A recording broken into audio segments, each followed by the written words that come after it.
भारत को लाल आंख दिखाने वाली चीन की अब जल्द हेकड़ी निकलने वाली है। ड्रैगन की हेकड़ी कोई और नहीं बल्कि सुपर पावर अमेरिका निकालने जा रहा है।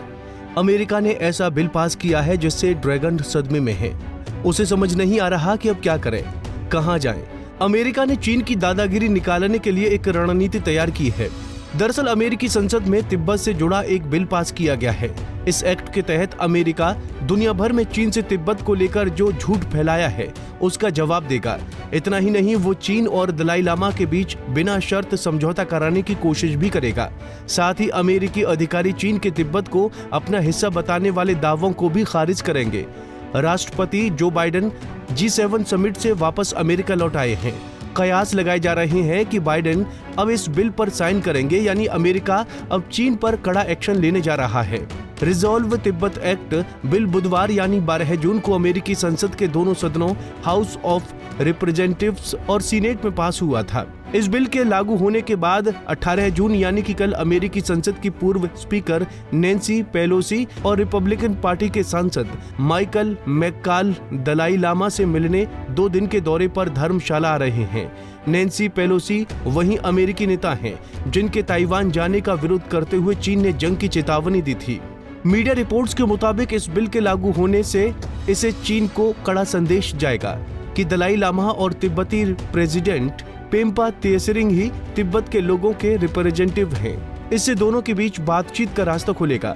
आपको बता दें कि चीन और तिब्बत के बीच विवाद वर्षों पुराना है। चीन का दावा है कि तिब्बत 13वीं शताब्दी में चीन का हिस्सा रहा है, इसलिए तिब्बत पर उसका हक है। तिब्बत चीन के इस दावे को खारिज करता रहा है। साल 1912 में तिब्बत के 13वें धर्मगुरु दलाई लामा ने तिब्बत को स्वतंत्र घोषित कर दिया था, लेकिन 40 सालों बाद जब चीन में कम्युनिस्ट सरकार आई तो 1950 में चीन ने हजारों सैनिकों के साथ तिब्बत पर हमला कर दिया। करीब 8 महीनों तक तिब्बत पर चीन का कब्जा चलता रहा, जिसके बाद साल 1951 में तिब्बती धर्मगुरु दलाई लामा ने 17 बिंदुओं वाले एक समझौते पर हस्ताक्षर कर दिए। इस समझौते के बाद तिब्बत आधिकारिक तौर पर चीन का हिस्सा बन गया।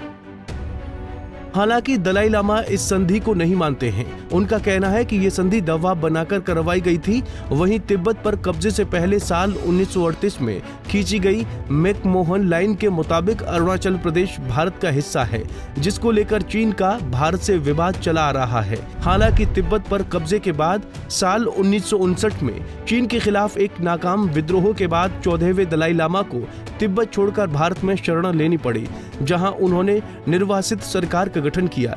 चीन को ये बात पसंद नहीं आई। कहा जाता है कि 62 के भारत चीन युद्ध की एक बड़ी वजह ये भी थी। दलाई लामा आज भी भारत में रहते हैं। हिमाचल प्रदेश के धर्मशाला से तिब्बत की निर्वासित सरकार चलती है। बहरहाल तिब्बत को लेकर अमेरिकी संसद में पास हुए बिल पर अब चीन का भड़कना तय माना जा रहा है। उससे ज्यादा मिर्ची तो उसे तब लगेंगी जब 18 जून यानी कि कल अमेरिकी संसद की पूर्व स्पीकर नैन्सी पेलोसी और रिपब्लिकन पार्टी के सांसद माइकल मैककॉल दलाई लामा से मिलने धर्मशाला आ रहे हैं। Bureau report, Punjab Kesari TV. हमसे जुड़े रहने के लिए हमारे YouTube चैनल को सब्सक्राइब करें और नई वीडियो की नोटिफिकेशन के लिए बेल आइकॉन को दबाएं।